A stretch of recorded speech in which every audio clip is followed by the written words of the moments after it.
시청자 여러분 안녕하십니까? VOA 뉴스입니다.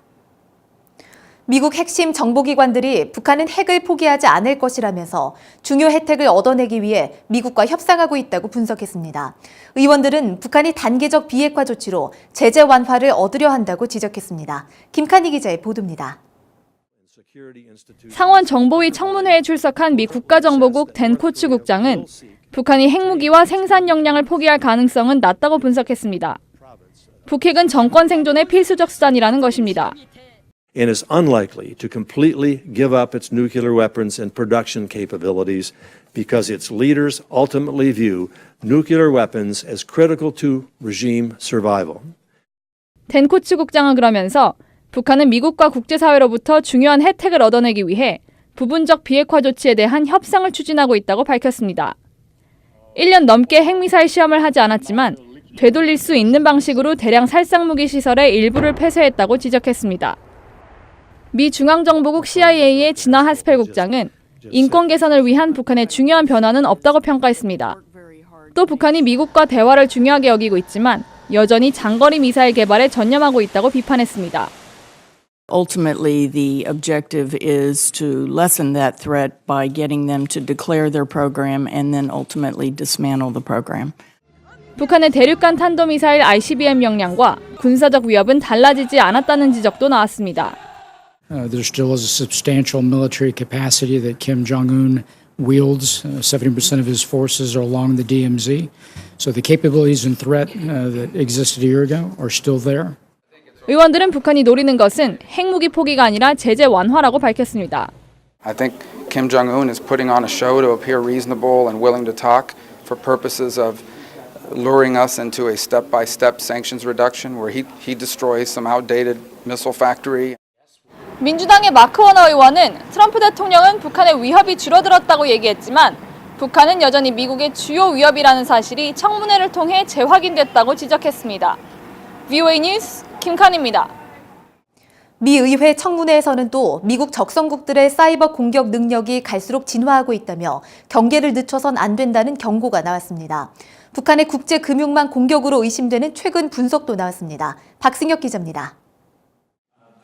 상원 군사위 사이버보안소위원회 청문회에 출석한 미군 정보당국 장성들은 미국을 노리는 적성 국가들의 사이버 공격이 매일 벌어지고 있다고 밝혔습니다. And we see that every day, and regardless of the adversary, we see the concerted effort to attack the United States and the Department of Defense. 그러면서 군 당국은 사이버 역량을 강화하면서 적성국들의 공격에 대응하고 있다고 강조했습니다. 앞서 정보위에 출석한 댄 코츠 국가정보국장은 중국과 러시아, 이란, 북한을 지목하면서 이들 국가들은 미국과 동맹국의 영향력을 행사하기 위해 점점 더 사이버 공격을 확대하고 있다고 밝혔습니다. 지난해 말 상원 국토안보위에 출석한 커스텐 닐슨 미 국토안보부 장관 역시 북한을 포함한 이들 국가들을 지목하며 국가적 차원의 위협이 다시 기승을 부리고 있다고 지적했습니다. 적성 국가들의 사이버 위협을 인지하고 있는 미 의회는 북한의 사이버 공격을 돕는 국가에도 일절 원조를 금지하는 방침을 검토하고 있는 것으로 알려졌습니다. 이런 가운데 미 사이버 보안업체 시멘텍은 보고서를 통해 최근 서아프리카 4개국 은행을 대상으로 자행된 사이버 공격이 북한 해커들의 소행일 가능성을 제기했습니다. 북한과 연계된 것으로 추정되는 해커 조직 라자루스의 수법과 동일하다는 것입니다. 또 북한이 최근 2년간 남미와 동남아, 동유럽 국가들의 금융망에 대해 사이버 공격을 벌이고 있다고 지적했습니다. VOA 뉴스 박승혁입니다.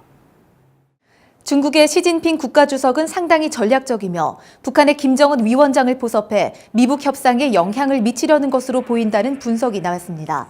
중국 전문가인 오리아나 마스트로 조지타운대 교수는 4차 북중 정상회담에 이은 최근 북한 친선 예술단의 중국 공연 등과 관련해 이같이 분석하고 중국의 주된 목적은 미군 감축이며 2차 미북 정상회담에서 북한이 평화협정 체결을 요구하길 원할 것이라고 말했습니다. 한편 데니스 와일더 전 백악관 선임 보좌관은 시 주석의 4월 방북설 등을 거론하며 북중 관계는 정상화됐다면서도 이것이 북핵 협상에 도움을 줬다는 증거는 못 봤다고 말했습니다.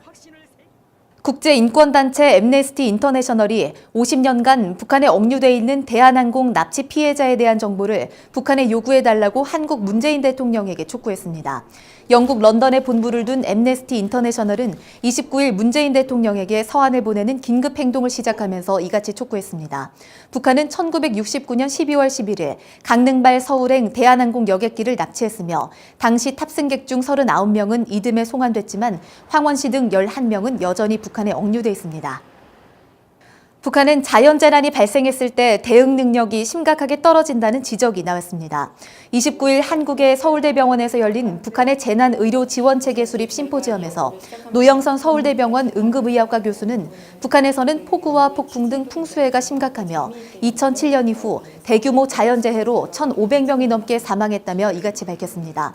또 풍수해로 인한 감염병 등 2차 피해는 파악조차 어렵다며 북한의 재난의료체계 구축이 필요하다고 주장했습니다. VOA 뉴스 마칩니다. 시청해주신 여러분 고맙습니다.